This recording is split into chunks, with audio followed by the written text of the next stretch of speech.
আজি মহালয়া ধৰাৰ বুকুলৈ আগমন ঘটিছে দেৱী মা দুৰ্গাৰ জামুগুৰিহাটতো মহালয়া উদযাপন কৰা হৈছে। মহালয়া উপলক্ষে বিভিন্ন প্ৰান্তৰ লগতে জামুগুৰিহাটৰ ঐতিহাসিক গায়ত্ৰী মন্দিৰত উখল-মাখল পৰিৱেশে বিৰাজ কৰিছে। চণ্ডী পাঠেৰে মুখৰিত হৈছে চৌপাশ। মহালয়াৰ পবিত্ৰ ক্ষণত নিশাৰ পৰা অজস্ৰ ভক্তপৰাণ ৰাইজ ওলাই আহিল এই গায়ত্ৰীৰ মন্দিৰলৈ। মা দুৰ্গা দেৱী তোমাৰ শ্ৰী চনত এই ভক্ত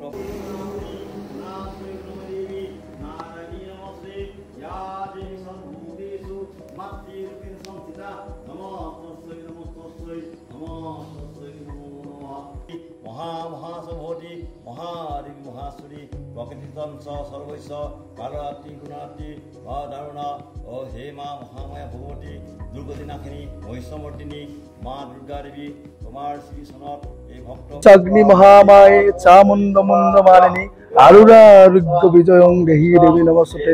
হে মহামায়া আজি যি মহালয়াৰ যি অনুষ্ঠান সেই মহালয়াৰ অনুষ্ঠানত আপোনালোকৰ চেনেলৰ জৰিয়তে সমগ্ৰ অসমবাসীলৈকে আন্তৰিক মহালয়াৰ শুভেচ্ছা জ্ঞাপন কৰিলোঁ। আৰু মহালয়াৰ তাৎপৰ্য হৈছে মূল যে আজি দেৱী ধৰালৈ নামি আহে। যি পিতৃপক্ষৰ আজি অন্তৰ দিনা আজি দেৱী মহামায়া দেৱী আজি ধৰালৈ নামি আহে। গতিকে এই মহামায়াই আহি পেলাই আমাৰ সমগ্ৰ অসম তথা ভাৰতবৰ্ষৰ অসয়া অমংগল আদি দূৰ কৰক, এয়ে আমি কামনা কৰিলোঁ। আৰু লগতে আগন্তুক যি দুৰ্গা পূজা আপোনালোকৰ চেনেলৰ জৰিয়তে সমগ্ৰ অসমবাসীকে আমি এই পূজা চাবলৈ আমন্ত্ৰণ জনালোঁ। আৰু মহামায়াই যাতে সকলোৰে অময় অমংগল আদি দূৰ কৰি সকলোৰে যদি ধনে ধনে পৰিপূৰ্ণ কৰি সকলোৰে মংগল সাধন কৰি নিৰ্বিঘ্নে নিৰাপদে কল্যাণ ৰক্ষা কৰে তাৰেই কামনাৰে জয়তে আমি সকলো সমগ্ৰ অসমবাসী ৰাইজক আন্তৰিক কৃতজ্ঞতা তথা সেৱা আৰু ভক্তি শ্ৰদ্ধা নিবেদন কৰিছোঁ। আৰু এই পবিত্ৰ মহালয়াৰ উপলক্ষে সমগ্ৰ অসমবাসী ৰাইজক আন্তৰিক স্নেহাশীষ আৰু লগতে আন্তৰিক শুভকামনা নিবেদন কৰিছোঁ। ইতিমধ্যে আজি ধৰাৰ বুকুলৈ যি মাৰ আগমন ঘটিছে, এই মাৰ আগমনে আমি আশা কৰিছোঁ ইতিবাচক বাৰ্তা কঢ়িয়াই আনক।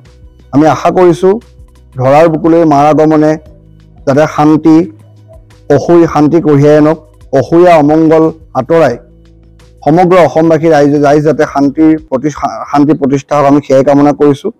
আৰু আমি শ্ৰী শ্ৰী কৰুণাময় সাৰ্বজনীন দুৰ্গোৎসৱ সমিতিয়ে এইবেলি 35 সংখ্যক এই দুৰ্গোৎসৱখনিৰ আয়োজনৰ ইতিমধ্যে প্ৰচেষ্টা সংকল্প আৰু উদ্দেশ্য আগত ৰাখি ইয়াৰ প্ৰাৰম্ভিক প্ৰস্তুতি আমি আৰম্ভ কৰিছোঁ। ইতিমধ্যে প্ৰস্তুতি প্ৰায় সম্পূৰ্ণ হৈ উঠিছে। আৰু 9, 10, 11 আৰু 12 তাৰিখে 4দিনীয়া বৰ্ণাঢ্য কাৰ্যসূচীৰে আমি কৰুণাময় সাৰ্বজনীন দুৰ্গোৎসৱ সমিতিয়ে অনুষ্ঠিত কৰা এই দুৰ্গোৎসৱখনিলৈ সমগ্ৰ অসমবাসী ৰাইজক আমি আন্তৰিকতাৰ বিনম্ৰতাৰে নিমন্ত্ৰণ জনাইছোঁ। সমগ্ৰ অসমবাসী ৰাইজ উপস্থিত হৈ আমাৰ এই অনুষ্ঠান কাৰ্যসূচী সাফল্যমণ্ডিত কৰিবৰ বাবে আমি সকলোৰে পৰা আশীৰ্বাদ কামনা কৰিছোঁ।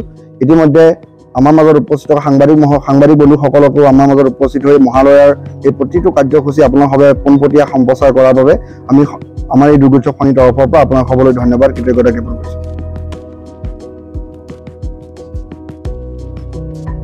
Bureau report Assam today.